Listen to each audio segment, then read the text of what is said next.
everyone, Cathy Zielske here. Welcome back to my YouTube channel. Today's card projects features some simple ink blending, some masking, and some dry embossing. I know, right? So fun. Stick around, they're coming up next.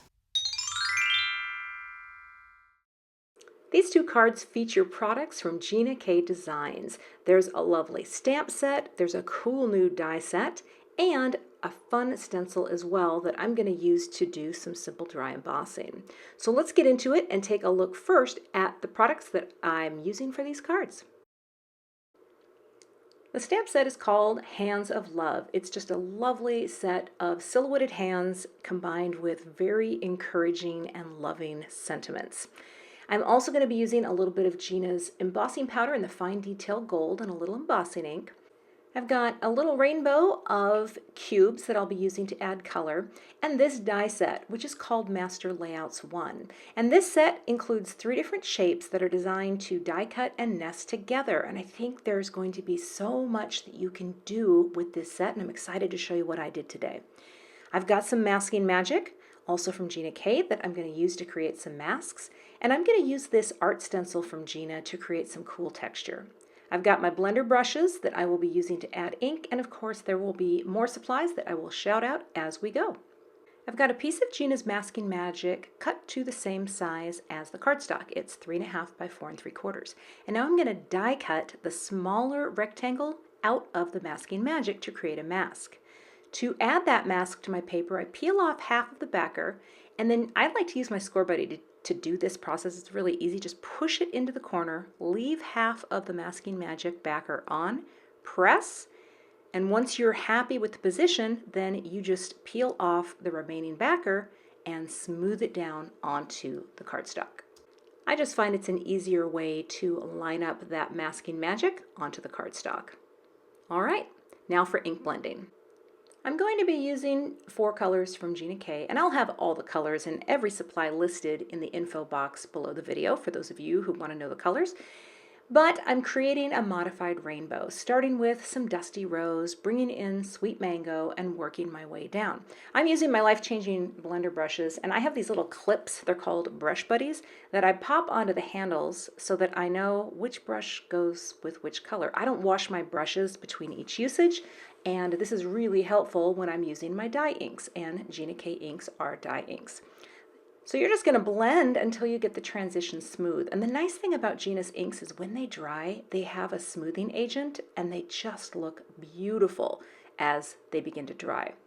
So I've got this lined up with the hands. I love the heart hands. I just think it's so cute. And it's hanging down a little bit while the mask is still into place because I want it to look like it is extending off to the edge of my blended box. This is also called a bleed effect in design. I'm stamping down once with my Misty, pressing and really giving attention to where the mask meets the paper. And it was a little splotchy, so I'm going to ink it again. That's the beauty of a stamp positioner like the Misty. You can stamp and keep stamping until you get that perfect impression, and it's lined up every time as long as your paper's in place. So I hit it 3 times, really pressing that down, and it's such a beautiful stamped image. Just like that. I'm blotting off a little bit with paper towel because it tends to stay a little wet on the mask.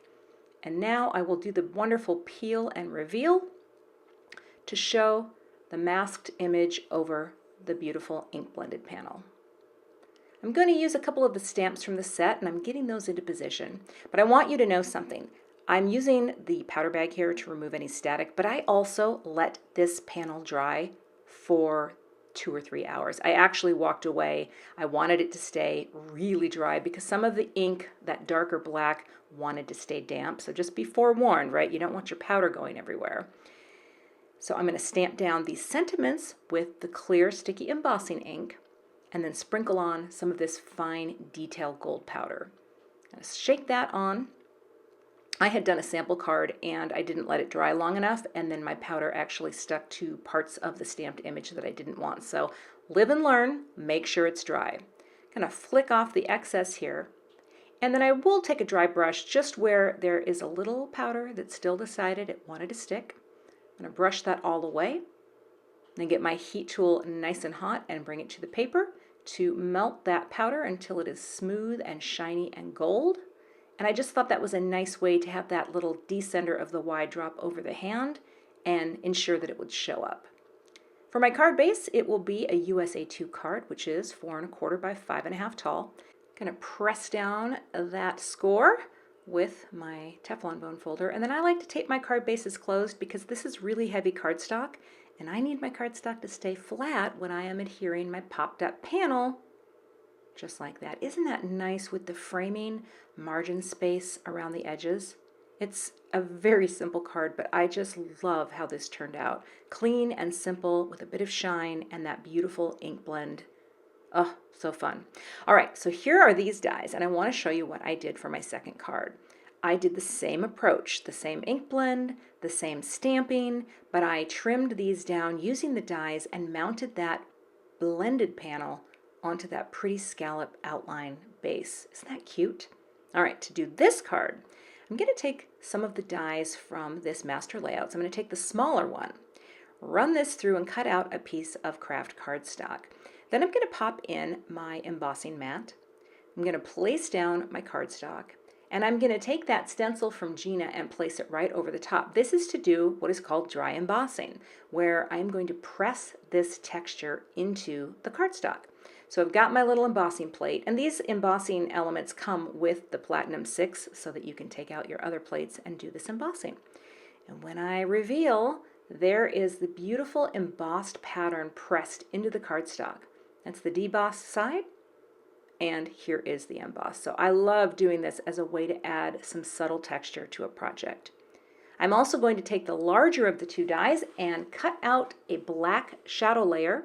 This is such a Gina thing to do. I was so excited to do this because I love watching Gina build her card projects, and I was excited to have the ability to have that really thin matted layer. See how that works?